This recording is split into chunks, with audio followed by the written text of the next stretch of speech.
guys, it's another day here in Hungary. So for today's video, we're going to Szentendre. It's a nearby little town. I think it's just 45 minutes na travel by train. Mamaya, I'll meet with Mate again. So siya ulit yung magiging tour guide ko papuntang Szentendre. So he's gonna come here later sa hotel.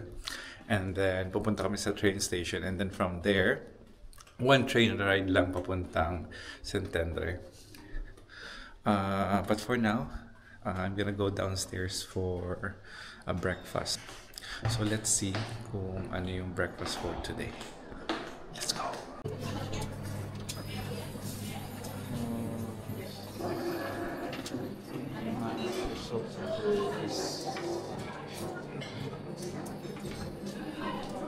Mga tinapay din pala sila.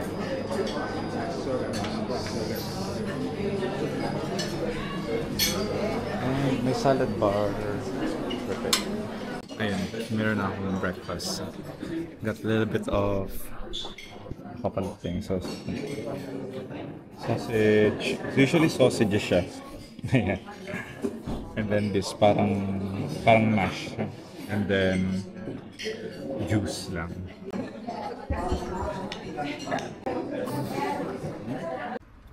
It's currently 12 noon and here in Budapest, and I'm now with Mate. Ayan, papunta na kami na Szentendre. So as I previously mentioned, it's a nearby town dito sa Hungary, just beside Budapest. It's a 45-minute travel by train. Pero ngayon kailangan muna namin punta ng tram station, so we'll take the tram station going to the train station, and from there we'll take the H5. So yun yung line which will take us to Szentendre. So far naman, kahit medyo tanghali na yung paglabas ko sa hotel, it's okay pa rin kasi parang mas chill siya. Alam mo, hindi kailangan magmadali. And Szentendre is my only itinerary naman for today, so walang masyadong pressure. And share ko lang, no, yung breakfast kanina sa hotel. It's very nice. Mas maraming options. Hindi ko mapigilan, pero na-compare ko siya dun sa breakfast options dun sa hotel na pinagstayan ko last May.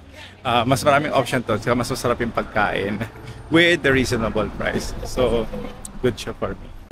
Dito na kami sa my tram. Mate. Si Kuya driver.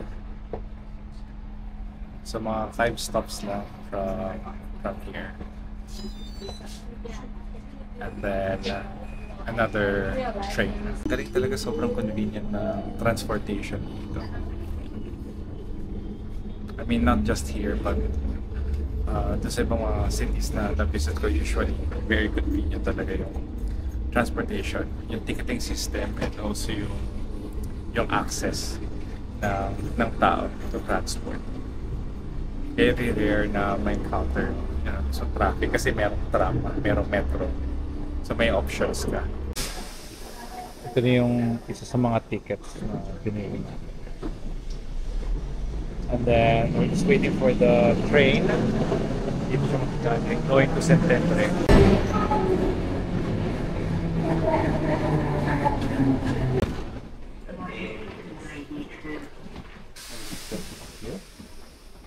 So here.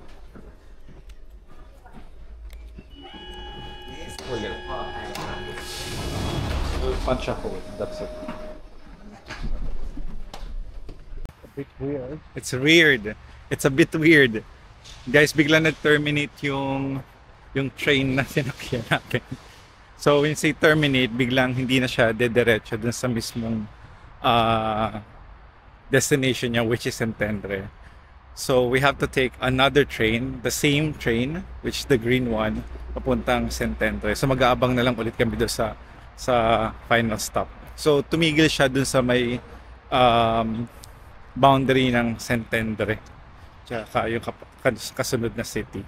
So dadaan kami sa ito.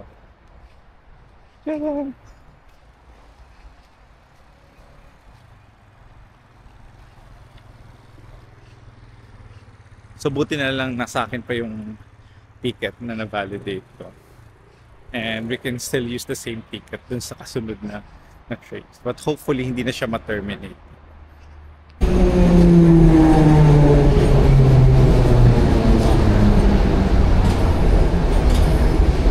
Ito na yung next train. Mas maraming tao. Let's go.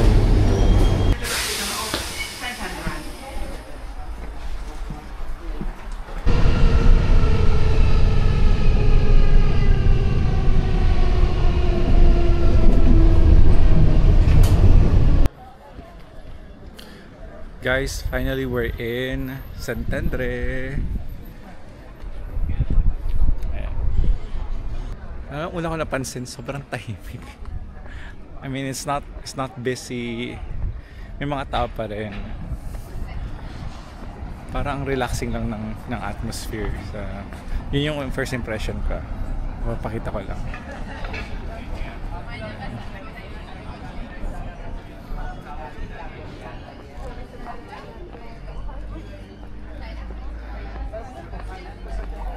You have these cobblestones and then cute little shops. Ayan.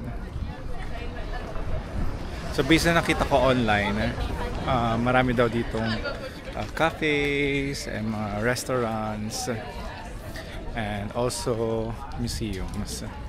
Maganda yung vibe niya dito. Look at this view. Ayan.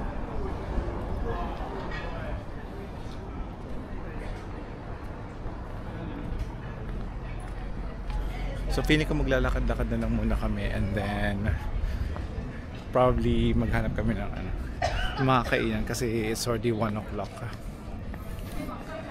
Wala namang specific itinerary for today. So it's more on exploring the area and then try yung mga pagkain dito as always. Ang dami mga confectionery dito. Ito. Tapos may pang isa. Ang galing. And then this one.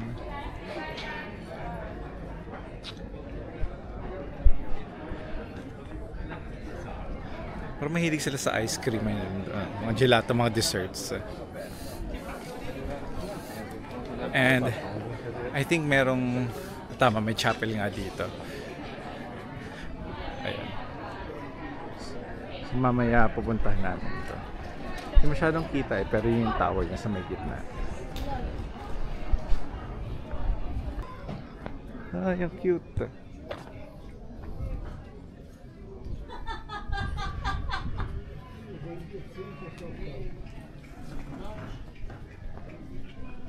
Sabi sa forecast magiging cloudy daw all day, which is okay na rin. It's not as warm as yesterday. I think it's just until 25, 26 degrees. Pero cloudy siya. But rest assured, it's not gonna rain. So hopefully, the weather stays the same throughout our stay here. Ito na. Ang ganda. Oops.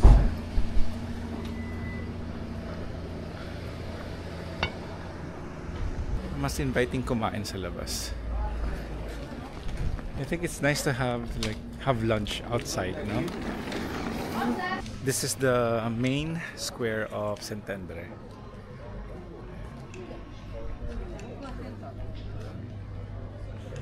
Ang galing may mga chapel pa. Alam ko chapel to eh. And then ang dami mga kainan. Ang galing, hindi masyadong matao. Maybe because weekday ngayon kaya hindi matao.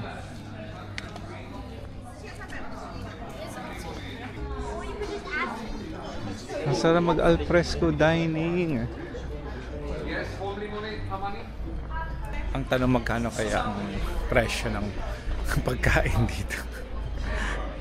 Do you think it's expensive here in Szentendre? Just okay. It's quite good. Similar to Budapest or less expensive, more expensive? Less expensive. Less expensive, okay. That's good. Ang galing kasi puro cobblestones yung dinadaanan dito. So this is the same road kung saan yung mga kotse dumadaan din. Ayun. Tsaka napansin ko, hindi lang ako sure kung common to sa ibang mga cities or ibang mga countries. Napansin ko lang kahapon sa Budapest. Kasi yung mga existing buildings doon, may kitang parang luma na yung mga design. Pero, meron din na ginagawang bagong building along the street of Budapest. Tapos yung design ng bagong building is inaakma nila doon sa mga existing design ng mga lumang building. And it's nice na, alam mo yun, parang na-preserve nila yung architecture ng nakaraang henerasyon, ika nga. We're going to the Danube, right? Is it Danube? We can. But where are we going? Just explore. exploring. Okay, perfect. Explore, and then when we get hungry, we eat. Because I'm always hungry. You made me walk like 27,000 steps yesterday. Pinaglakad ako ng bonggang-bongga. Daily goal ko is 10,000, but I walked 27,000 steps yesterday. It's like, oh my God. Nandito kami sa may chapel.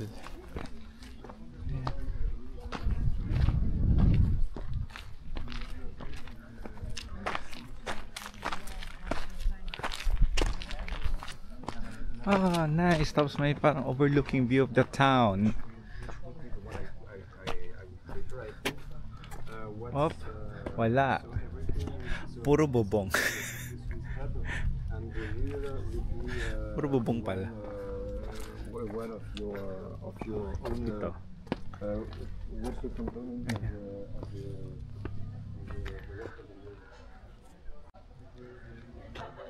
Ayan.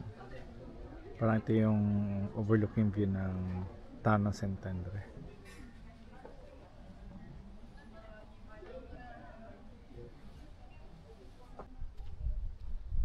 Okay, may isa pa palang simbahan dito.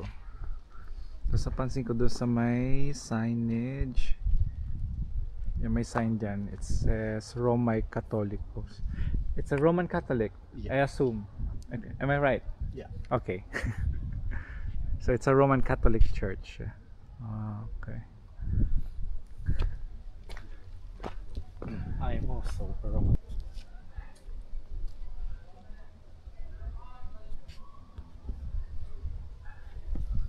Nakatuwa, sobrang relaxing yung vibe dito sa Szentendre. And then ito pa. Tadaan! Ang ganda.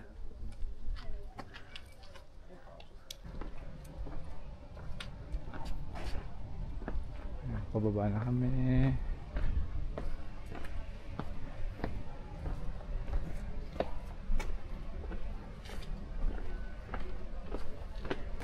Ingat lang kasi magkarik. What?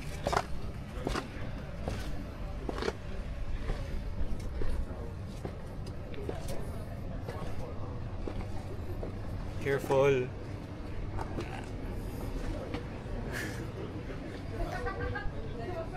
I will take a picture. Uy! Na. Oh God.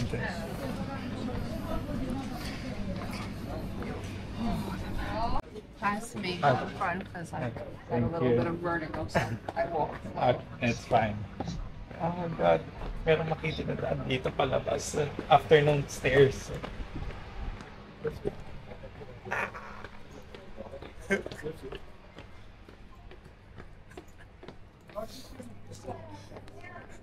Galing. And we're back in the square. Sa square na Szentendre. Ang galing! Sobrang tuwa ako.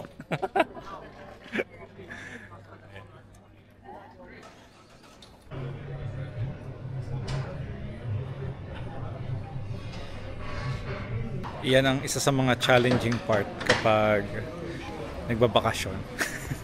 Hindi alam ko anong design ng souvenir ang pipiliin. But I picked one. So ito. Szentendre. isa lang naman. So it's worth like 3 euros. Gusto ko sana kumuha pa ng ng shot glass or keychain, pero feeling ko kasi ang dami ko ng shot glass sa bahay, and meron na akong shot glass with Budapest. So okay na ako dito. Hala, ito yung mga payong sa may Instagram yung nakita ko. And then ito yung Danube. Ang galing! So ito na yung Danube River, pero dito sa may part ng Szentendre. Gusto ko lang silipin. Ang ganda naman dito. Tamang-tama yung punta namin. Although tanghali na, pero hindi maaraw. Maganda yung panahon.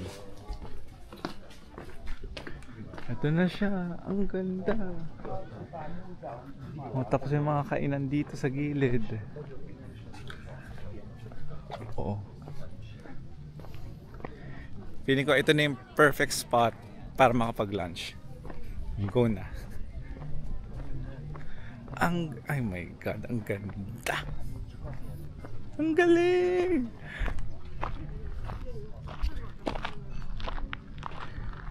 Oh.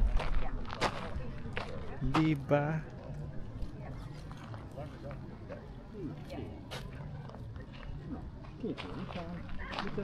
Kung maayos lang sana ang ilog natin sa Manila no?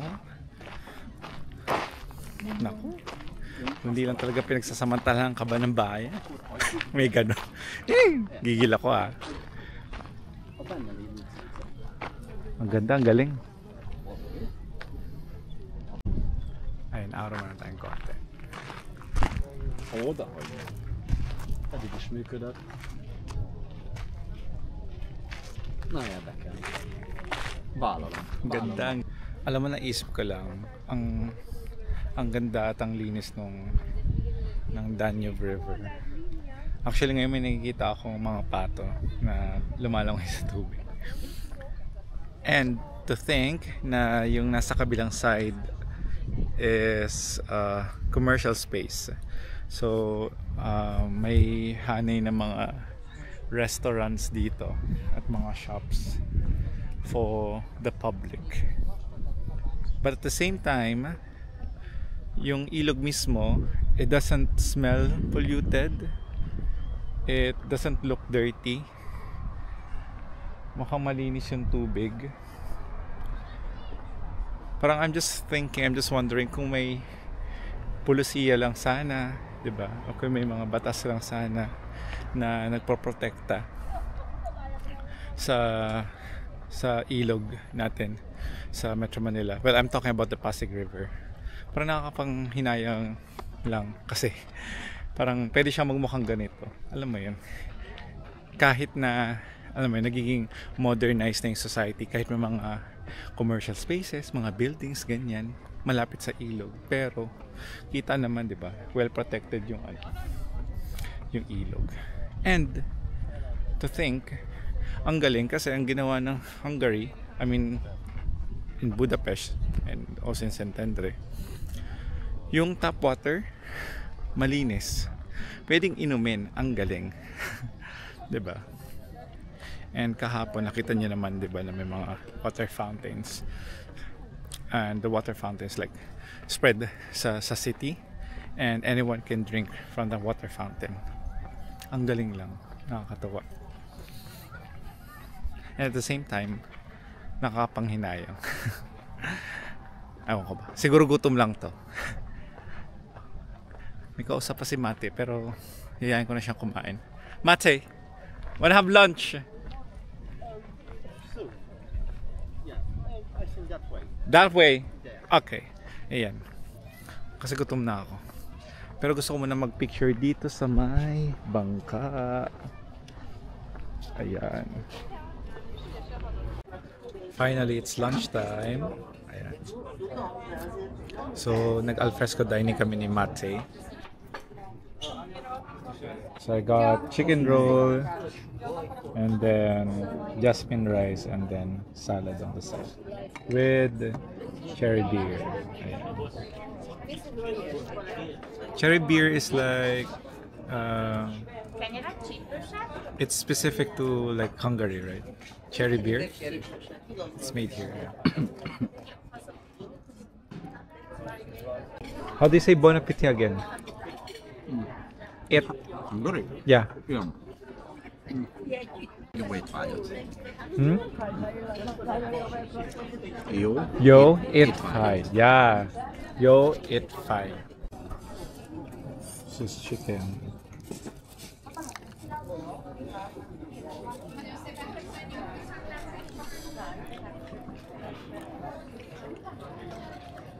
Ang dapat may rice.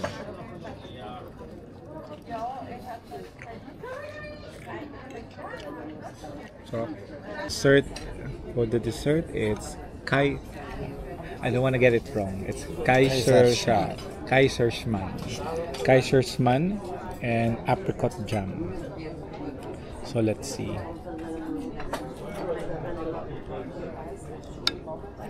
Dip natin dito.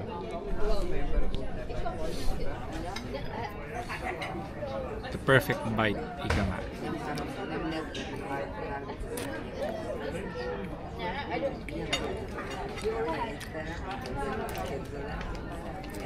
One more. I think it's better if coated siya ng jam.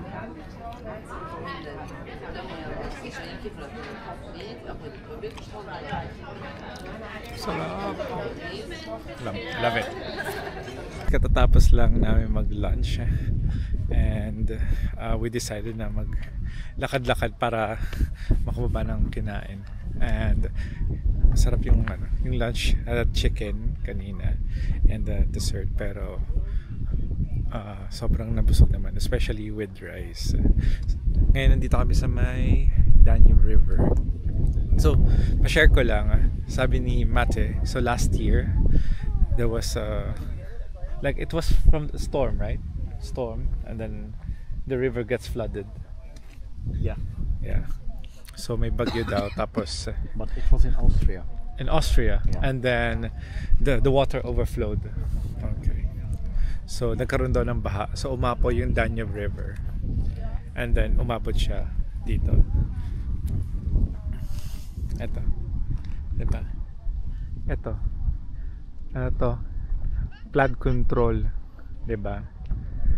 Flood control project. So hindi umapaw yung tubig papunta doon sa kabila kasi naharangan na nito. Pero after a year, nandito pa rin. Buo pa rin. 'Di ba? Kasi maayos Maayos yung pagkakagawa. Nako, nagigigil talaga ako.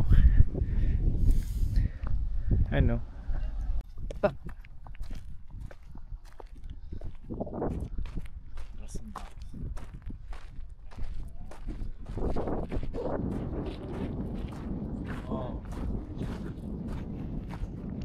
Ganda.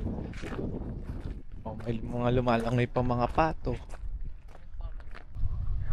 So imagine guys, ayan ito yung ilog pero dahil sa bagyo umapaw siya mula dyan. This is yung parang unang palapag for the lack of the better term, pero umakyat pa siya hanggang doon sa may itong part na to. Ibig sabihin mataas talaga, diba? Pero because of these structures, ayan mga yan, napigilan nila yung pag-apaw ng ilog, diba? Napigilan yung pag-apaw ng ilog kasi maayos yung pagkakagawa ng flood control projects dito sa Szentendre. Nakakapanggigil talaga. Alam mo, hindi ko mapipigilang magkumpara, pero grabe, nakakapanghinayang talaga. Alright guys, so that's about it for Szentendre here in the country of Hungary. Magstay lang kami for like half an hour and babalik na rin kami ng Budapest. So far, sobrang enjoyable naman yung experience. Sobrang ganda ng vibe sa town ng Szentendre, and had good food. Nag-a-agree sila. yung mga pato. Tomorrow, visit lang ako sa mga museums and some tourist spots dito sa Hungary, or I mean sa Budapest. So, that's it for now and see you tomorrow.